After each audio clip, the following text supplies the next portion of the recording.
E dyta, Aleanca për Shqiptarët hyri në koalicion pas zgjedhjeve parlamentare me BDI, ose lidhi një lloj bashkëpunimi, dhe që atëherë ky koalicion ishte pas zgjedhor dhe unë dola me një deklarat për televizionin tuaj dhe thash se është një koalicion që do të siguroj, është koalicion numerik, pra, që 10 sa kishte BDI-a plus 3 bëjnë, pra, matematik ishte më tepër se sa një koalicion të themi kështu në bazë të platformave, programeve, dhe atëherë mora kritikat mëdhaja se ja, unë nuk jam pro këtyre bashkimeve të partive politike shqiptare.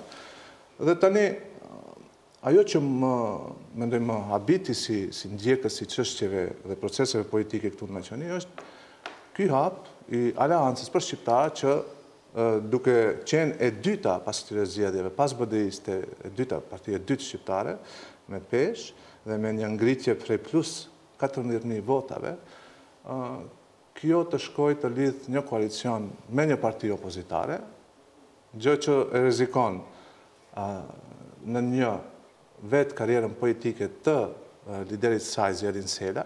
Pse e rrezikon?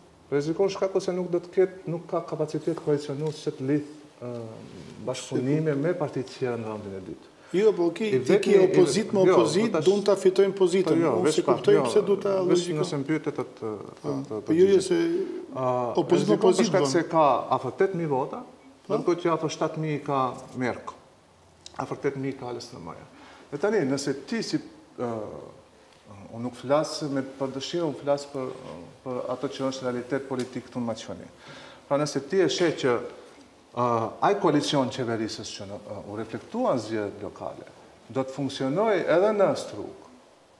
Unë nuk e di si mund që një lider partie, po edhe një parti që tenton të bëhet të nesër në të fitojë zgjedhjet, do bëhet kështu një hapi që do të sjell pikë pari mund të them një vetvrasje të liderit politik, vetvrasje politike e kam fjalën, që do të rrezikoj pastaj edhe të ardhmen politike, shkaku se 14.000 vota që i mori Aleanca për Shqiptarët, në fakt janë vota, pjesa më e madhe, që i mori nga Partia Demokratike Shqiptare, e cila po ashtu është në minus pas këtyre zgjedhjeve për 14.000 vota.